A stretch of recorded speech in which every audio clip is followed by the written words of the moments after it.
be on the capital spending. Okay, we're live. You're live? Yeah. So we're back. 6.5, the capital spending plan approval. Go ahead, Curtis. Yeah, again, sorry about the technical difficulties there. But as I kind of mentioned, we're legislatively required to outline a 5-year capital spending plan. Council has set aside priorities for their term and also for this year, and we've been working to achieve those over the years since the last election. The items in 2021 that are listed as approved, these are based upon the available capital grant dollars that we have from provincial and federal governments and other agencies. And these are the projects that you have identified as the highest priority and the ones worthy of, or not worthy, but the ones that will be funded this year. And so in total, there'll be $5.7 million of capital expenditures, $5.7 million of revenue, and so we have a balanced budget. Do you have any conversations or discussions about any of those items, or is there any changes that want to be made last minute, or are you comfortable to pass a motion accepting this 5-year capital spending plan as presented? And it's not handcuffing the next council, they can change it too. Yes, the endorsed section 22 through 25, that's subject to change based on priorities of councils and also available grant funding. For sure. Okay. I'm getting feedback that it's not working. It'll show up in a minute. Okay. You have to go to a new link though. There's a new video coming right now. Okay, so, Okay. Does anyone have any questions on this? okay, she's back. Good. I think it's the best we can do right now, and it does change. It is a living document, so I'm satisfied with it in this form. The only other thing I will say is about tying future council's hands is the items that are in bold, those are set. And so we are kind of obligated for some of those expenditures going forward. The other ones are totally subject to change. Just like this council had some things they had to do too. Yeah, our hands were tied by past councils, and it does happen to an extent. Yeah, you're making progress and you have to accept that when you come on. So the stuff in bold can't be changed, right? It will be difficult. It'll be difficult to change, okay? That's what I thought. Councilor Peters. This question for Curtis, like we spoke before, 845 curb and gutter, we've allocated 500,000, but we are anticipating or hopeful that that might come in a little less than that. I think hopeful is a better word, anticipated, not much anymore. Okay, thank you. What was your answer there, Curtis? Anticipated is not what I would say. We're expecting it to be less than. I think the province is using that as our contribution to the total project, but I think we'll be getting better lighting and other amenities throughout the process than what we would have had we done it privately. But I would be very surprised, I'd even say shocked, if we got any of that money back. Okay, interesting. Okay.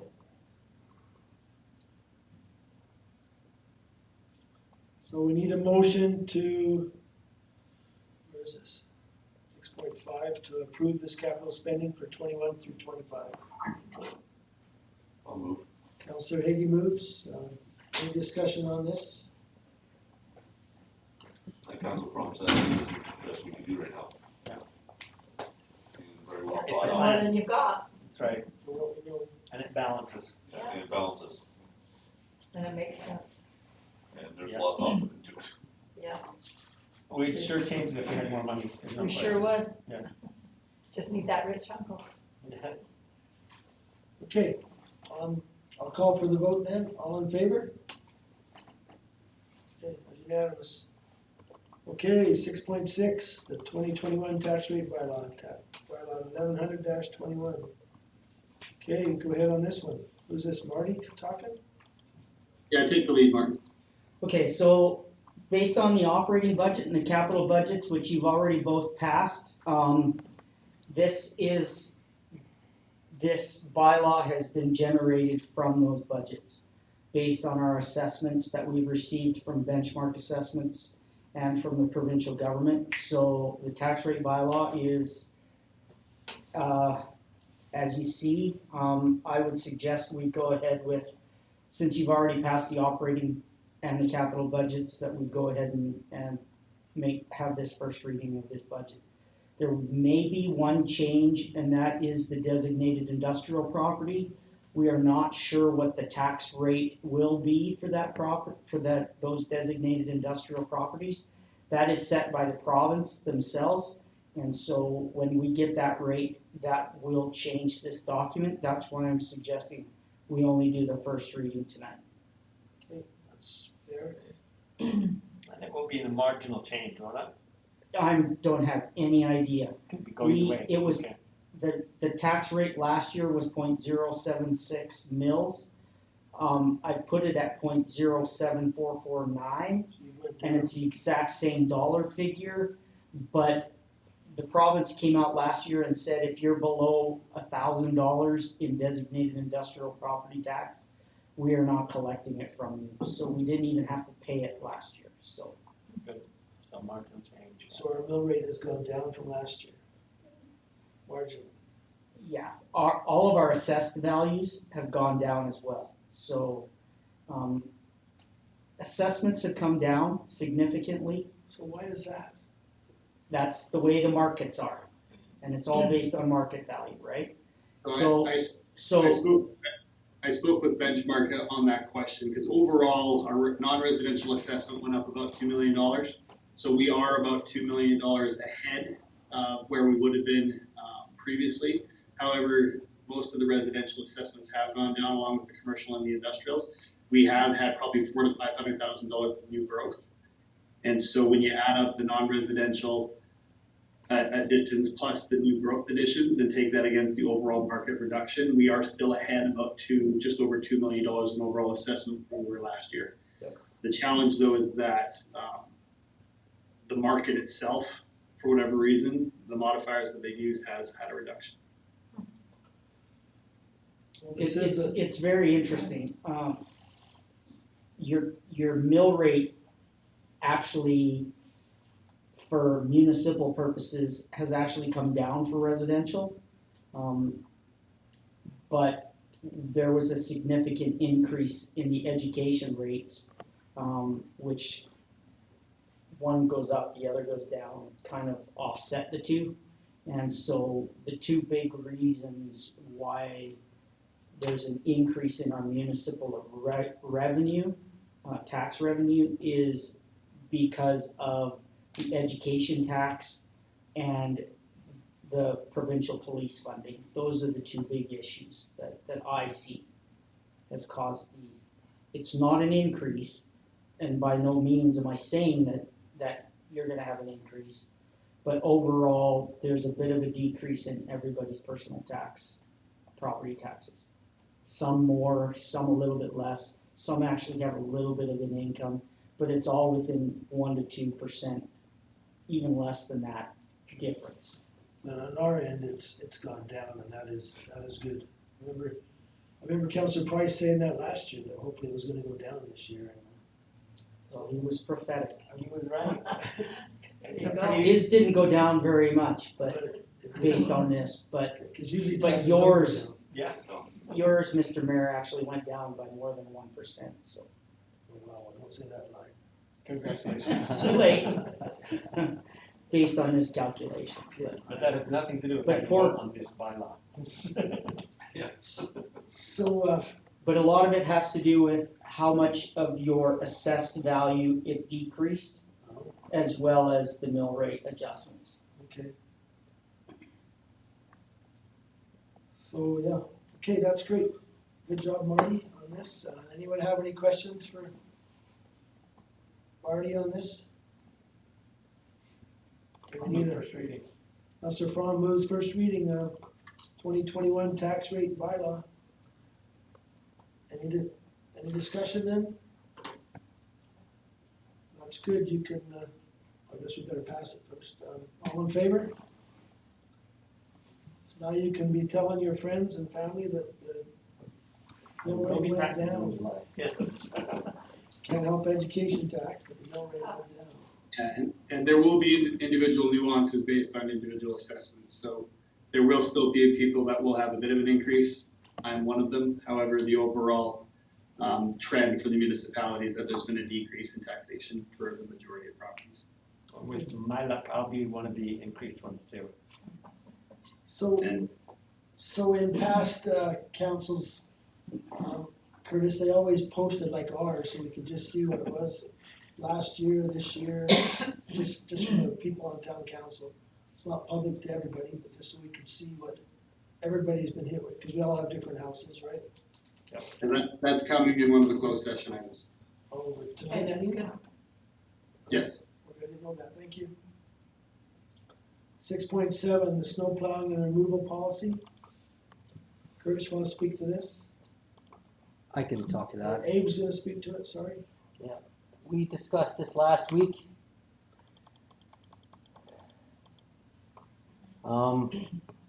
Just updating our policy, which previously had only been about a paragraph or two.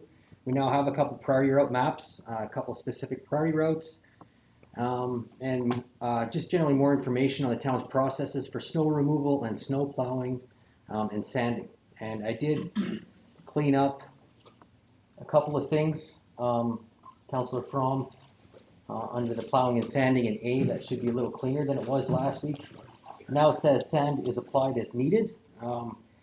And I spoke with Jesse, and putting a limit on, or a measurement on when you apply sand is not always going to be accurate, because sometimes you get freezing rain and then you have to apply sand. So This is much. that's not an accumulation of snow at all. So, so I cleaned that up, and Councillor Foss mentioned a little bit about sidewalk snow removal. I put a little bit information in the legend here, and a town phone number to call if there are any town properties that need attention. So Looks nice. Good job. Great. so this is on the agenda for approval and conversation, if any. So we need a motion first to approve this snow plowing and removal policy. I can move that. Councillor Harker moves that. Any discussion now? What was yeah, it's good, a big upgrade from what we had. So we appreciate you doing that, Abe. Anybody else have any discussion, conversation? If not, I'll call for the vote. All in favor? Good, unanimous. Okay, 6.8, the bad debt write-offs. This one leaves a little bit of a sore spot with me. Thanks for the detail though, makes it a lot easier. Just so you other counselors that aren't on the Finance and Audit Committee, they're now gonna bring these up at quarterly to us, so we can see who's being, having an invoice mailed to them monthly, and that they're not responding. Just in case those people do happen to come in and request something else, we know that they're on this, so it's not that we're gonna be blindsided again, so.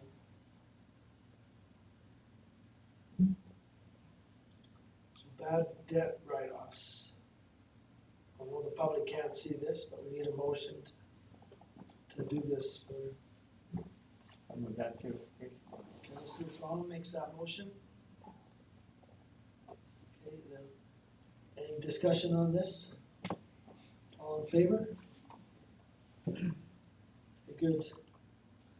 6.9, Raymond High School request. You see your shared notes from Curtis. So our Director of Community Services, Hugh Simpson, is also going to be in the room there, being able to answer any questions he may have. But as we kind of discussed, Raymond High School has submitted this letter of request, letting council know that they're interested in hosting beginning a Comet Classic Golf Tournament in June, and the proceeds from this tournament will be going towards helping to fund Raymond High School athletics. They were asking that the town be willing to donate the use of Hell's Creek Golf Course for the event. And there were some questions that council had regarding loss of revenue and the impact it would be on the golf course and the town. And so Hugh Simpson is there. If you have any questions, you can ask him directly. Some of the information in the shared notes is there for your information. On Friday afternoons, it is better than Saturdays, and later on in the day is better than earlier in the day. But whenever the tournament starts, if it was to start at 1, let's say, technically the course has to be stopped by 11, because we have to let the golf course groups go through the course and get off, so that when the tournament starts and they have the shotgun start, that everyone can go to a starting hole and start. So it is a bit more than just the starting time. But any questions you might have, you can direct Hugh, and we can answer those questions. And I know the high school would appreciate an answer in some form. So does anybody have any questions for Hugh? He's Councillor Peters? Not necessarily so much for Hugh, but I reached out to a colleague in McGrath. I just asked, he's involved in the golf course over there, teaches school, and I asked kind of what McGrath has for a policy. McGrath also hosted their first ever junior high school golf tournament in September for our kids last year as a first time thing. And he said that they have it in policy that they allow one free nonprofit group to come in and use the course as a fundraiser. If there's multiple groups, they have to go through an application process, and then based on the situation, the board up there or a group of the administrators make the decision who gets that opportunity to use the golf course. So they do one free one a year. And then I asked, well, how does the revenue get shared? He said that the groups make a deal with the kitchen staff on some type of special, whether it's steak sandwich, either salad or something, where they're able to make a bit of money as well as the staff of the golf course make a little bit of money as well as the fundraising group. In McGrath, they have a beer cart, pop cart that drives around. All that revenue goes to the golf course. It doesn't go to the fundraising group. The fundraising group's allowed to bring in sponsorships or have games within the games as a way to try to increase their fundraising effort. So that's what McGrath does. I didn't talk to anybody in Carson, but I just wanted to kind of get an idea of what other communities do. Okay, good. And I'm kind of interested, who will our golf course be exposed to? Do you have any idea? Say that again, sorry. Who's coming? Who's on the celebrity list? Who's being invited? I have no idea Any who idea? you're inviting for that tournament. Okay. Like, I don't have a clue.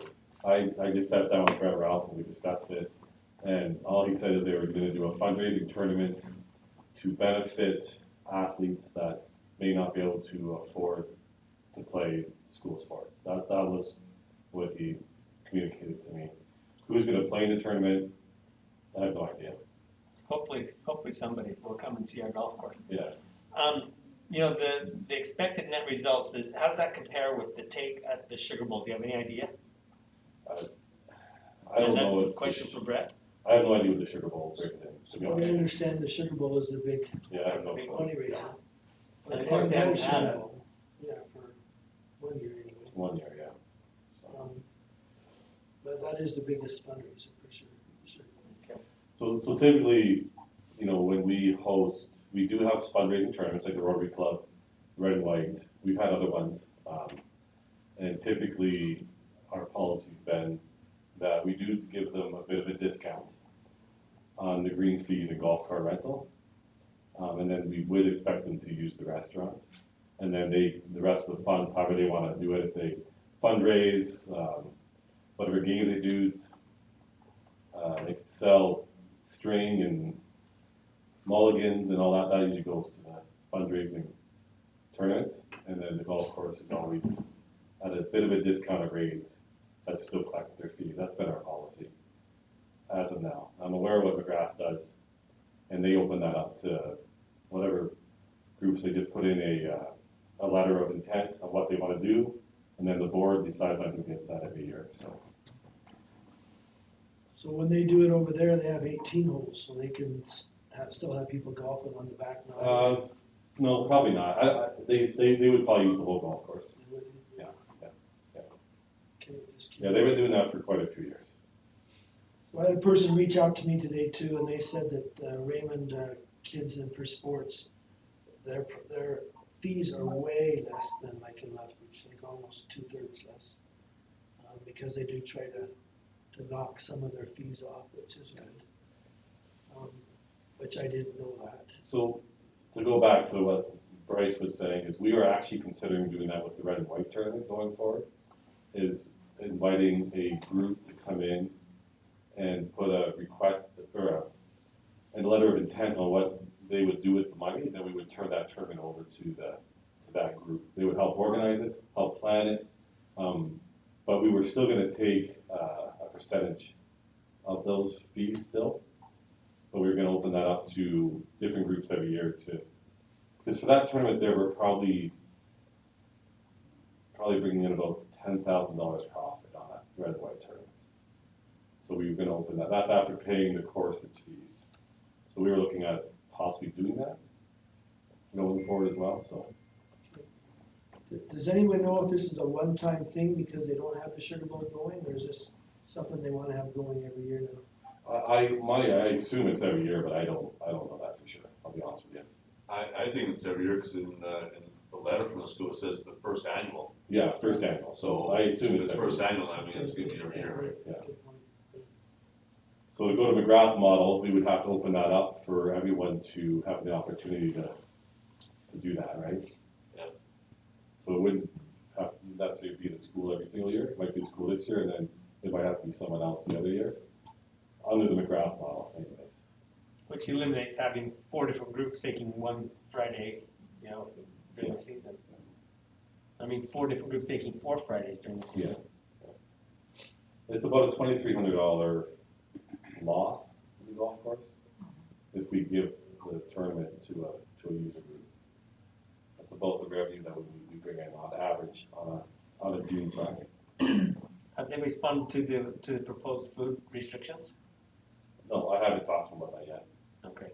so. So we do a lot for I them. did mention it to Brett in our conversation, but never followed up on it, I guess. Okay. So they're aware of it. So the town does a lot for the schools. We give them, let them use our skating rink, our swimming pool, at a really reduced fee. And we do get some things back. For example, summer games, we want to use the gym, the high school gym. When we do host the summer games, it's only every 10 years, but it's coming up. So we do have some agreements with them. We do get the elementary gym. Right now, but it's after 8 o'clock, and we're correct on that. Yeah, Wednesday evenings, yeah. So we do have some things in place that we do work out. But, this is new, and this is also another thing they're working with us on. So is there any suggestions from anybody what you'd like to do? Do you like what it's been suggested here?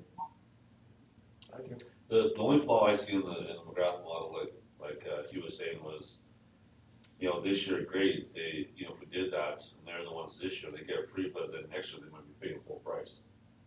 If they're not the That's nonprofit the group direction we like. Yeah. chosen. Am I understanding that correctly? Yeah, if that's the model you wanna use, like, Yeah, if you went with this is that just, model, this is then- just discussion, and really, at the end of the day, we can do whatever we'd like to do. If we wanna do it every year for them, then that's something we can do. If we wanna open it up to other user groups to have that opportunity, because I know the Rotary Club has requested that to me before, is there any way we could get the golf course for free? And I've always ran the golf course as a business. Yeah. I try to make that a profitable business, so I've always said, no, we still gotta have some fees at a discounted rate, so.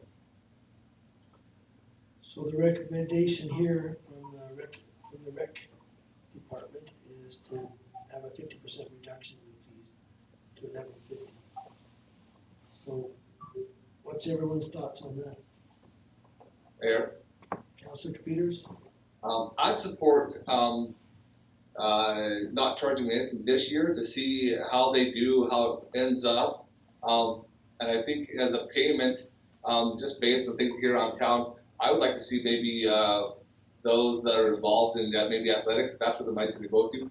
We have, cleanup days at some point, and some of those kids are gonna benefit from this. Maybe they're involved in some type of cleanup, to help the town with beautification or something for a Saturday morning or something, as kind of their way to pay the town back.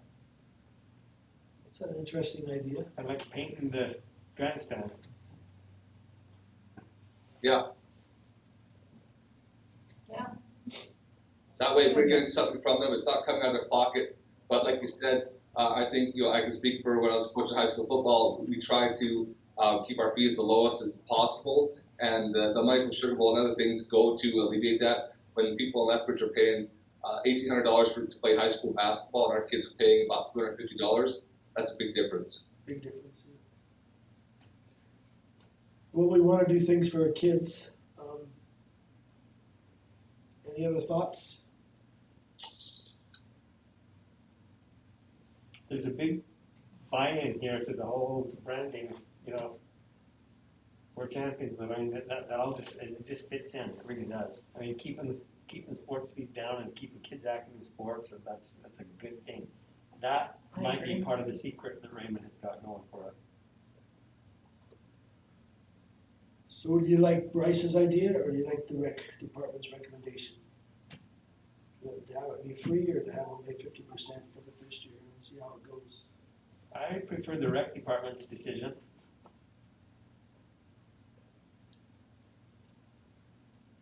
Someone has to make a motion one way or the other, then we can either vote for it or vote against it. Well, I also like Bryce's idea of getting a buy-in from you got a lot of manpower with all those young Yeah. boys, you know. Would you have projects for? We can always come up with something, I'm sure, so. I just think that's And they do a good job. kind of a good idea, you know. They painted the grandstand in the past and stuff, and I know that, the one year the Stampede Board actually gave them a $2,000 donation for the paint, like the Stampede Board bought all the paint and everything. Yeah. Then the football team painted it, and then the Stampede Board gave them a $2,000 donation. It's pretty cool. So it was like That's fundraising a for them to do really that way. cool community Yeah. project. I mean, anytime you can get a bunch of young kids actually doing some service, that's a good idea, I think. I like both ideas. I'm either way. We just had some people in here about a park, maybe we could have them put in 15 stumps and dig those 15 stumps Yeah, and that's a good put idea. them in the park. Good work project for them. Anyway, well, we need a motion going forward one way or the other. We have some ideas on the table. Councilor Peters, So I'll make the motion that we allow the Raymond High School to use the golf course this year with no additional costs. and that we hope that they will have some fun cleanups campaigns to help us out. I think that wasn't part of the process, but I think we could have some discussion with them with that, and I think they probably would do something. Councilor Computers, if I may, are you still, I mean, we would probably administratively, you're totally fine to recommend that, but use of the brimstone grill is something that I think we need to mandate. Yeah. Because it is a private entity that's leasing the space for their own profit, and if they are precluded from that opportunity during the tournament, then that puts them at a disadvantage. Okay, well, there's a motion on the floor then. Any other discussion on this? This motion is to give it to them for free this year. That doesn't mean it has to be next year, we can see how it goes, I guess, this year, and then hopefully a discussion with them to have some manpower to help do some cleanup. Okay, then I'll, Just, Councilor Frost? sorry, just to clarify, because Curtis brought a thing up there, but it's not clear to me whether that's part of the motion.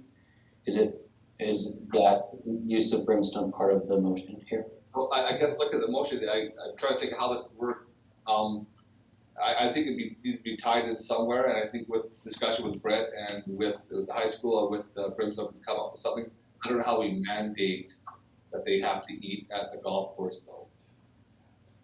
Like I think that they could do some type of special, like I said, but if people don't wanna go, how do we make them have to spend money at the restaurant? I think that, kind of touch on that, because at the end of the day, we do have to protect our businesses, right? So really, at the end of the day, you're basically telling her that she needs to shut down for that day.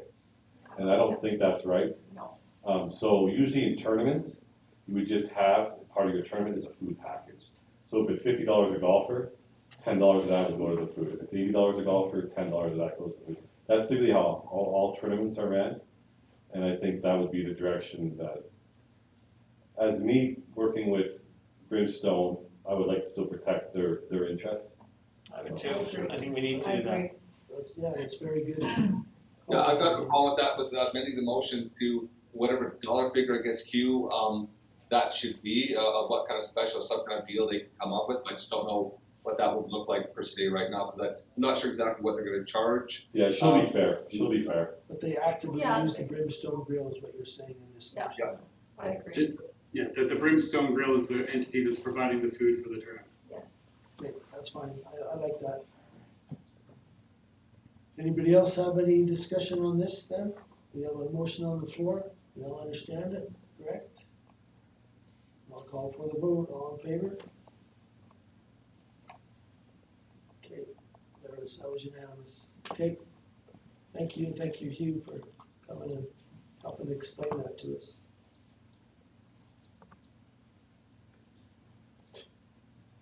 Um, 6.10, Curtis has asked we table this one for another meeting.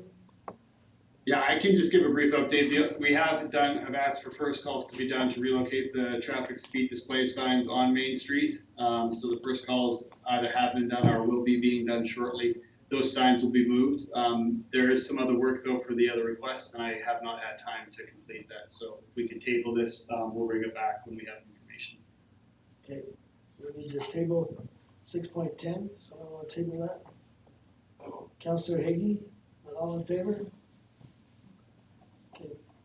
We want to do it right, so that's good. 6.11, the revised 2021 cleanup day schedule, Curtis? Councillor Harker and the beautification committee brought up a valid point that the fourth Monday of May is May long weekend, and or Victoria Day, I believe it is. So it's not something that probably will be utilized, and so just to have a motion passed to have the fifth or the cleanup day for the month of May of 2021 be bumped from the fourth Monday to the fifth Monday. Okay, everybody understand that one? Very good suggestion. Need someone to make that motion? Councillor Fromm, any discussion on this? And all in favor? Okay, good.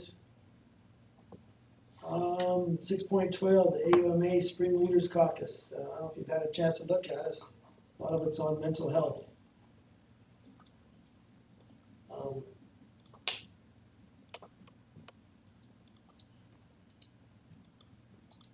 This is something you'll do at home. Is there any, I can't remember after looking at it, is there an entry fee on this? It's $50 per attendee. And so when you consider what normally is spent by the council when they go, there's mileage, there's hotel fees, there's meal per diems. This is gonna be by and away cheaper, even if every single member of council attended. And so I think there would be value in at least some members of council attending just for I will be attending, but listening to the opposition and the government minister sessions, you get a very good idea as to kind of where their thought processes are and the direction that they'll be taking, and that helps you as a council to strategically plan for the future by anticipating potentially what challenges or opportunities may be coming. So I do think there's value for those that can find the time, but for those that are working, it's just as long as some members of council there, I think is valuable. So this is something we can all do from home, so if you want to do it, you should register in the email that you received. And then you can be in on it. $50, you'd have to have the town submit that for your registration fee.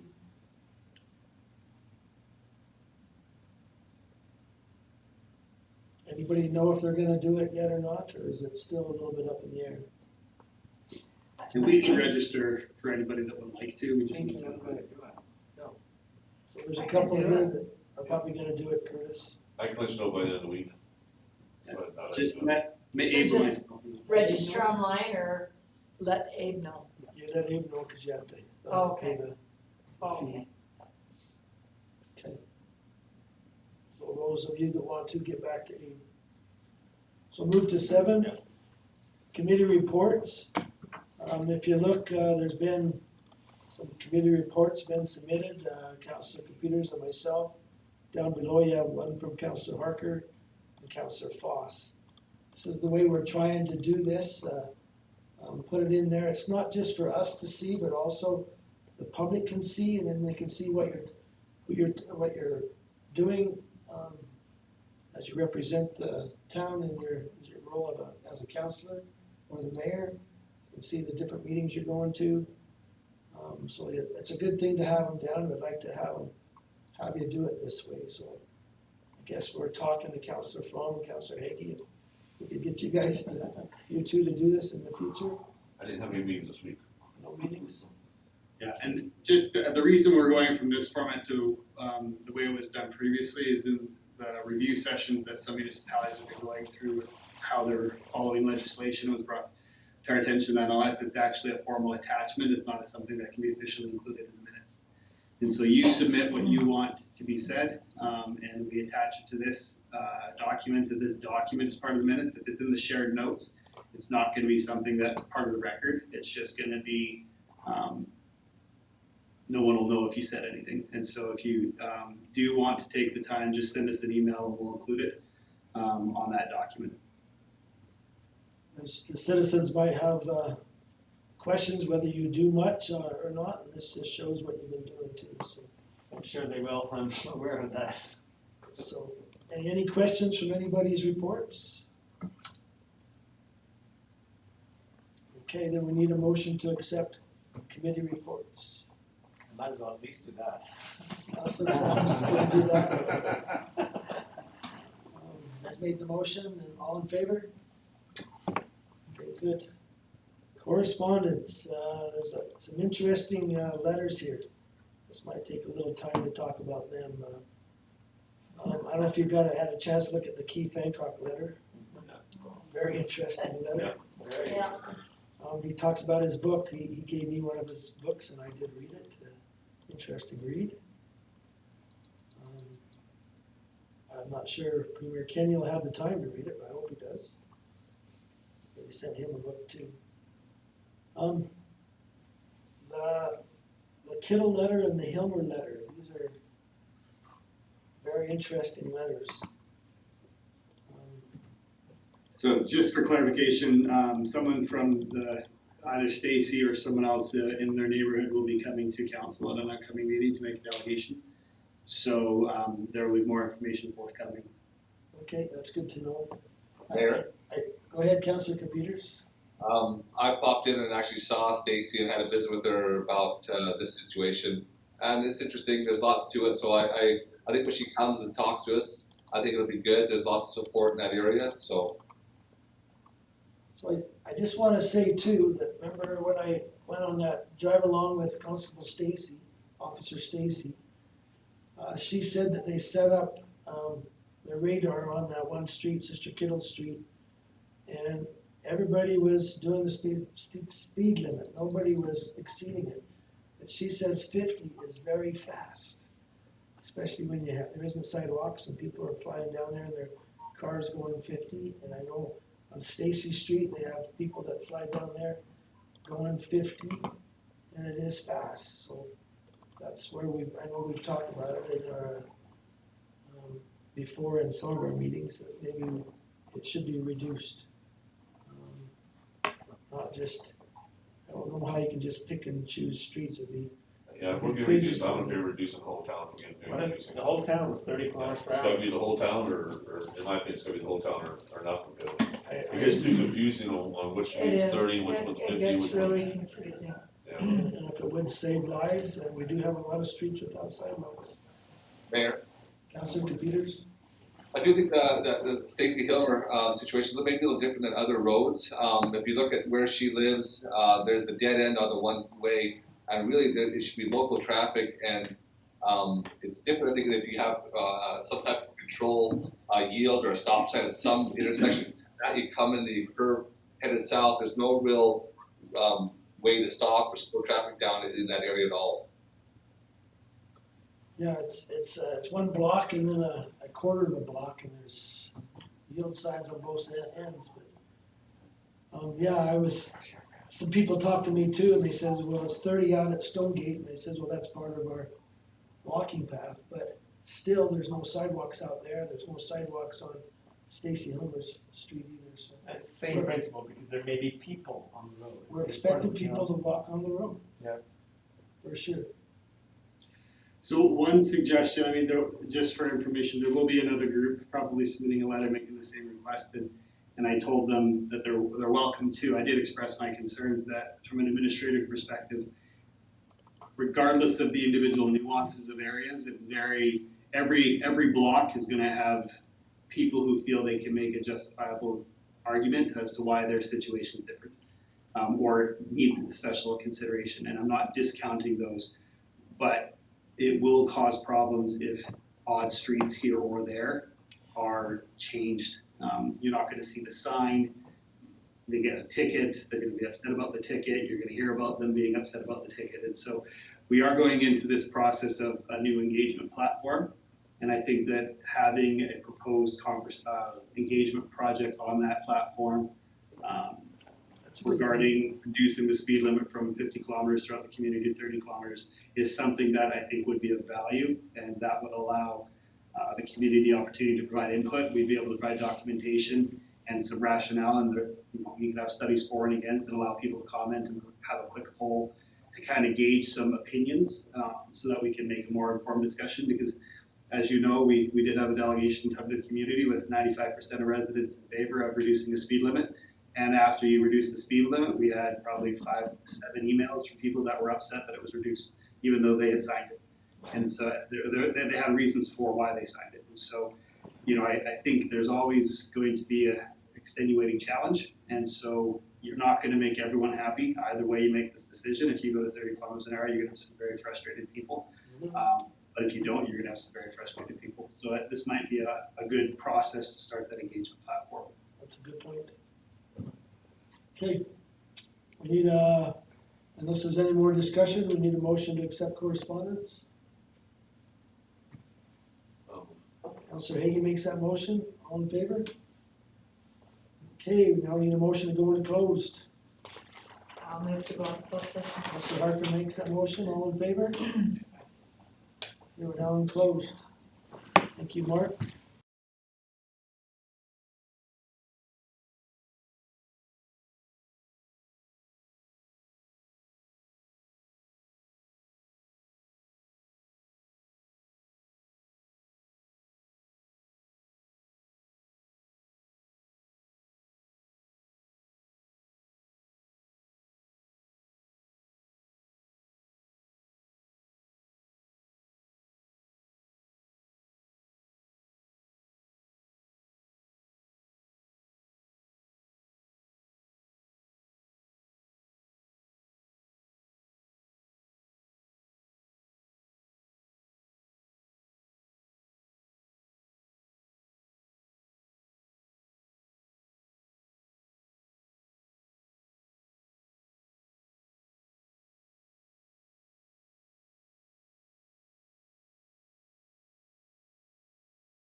And, where is it? Okay, we're live. Okay, we need someone from council to make a motion to direct administration to do what we just asked them to do. So that was it. Okay, I'll make that motion that we direct our administration to proceed. proceed with That's the good. matter at hand. Okay. All in favor? Okay, thank you. Need a motion for adjournment? I'll make it. All in favor? Yeah, we look for I you. haven't eaten yet. Neither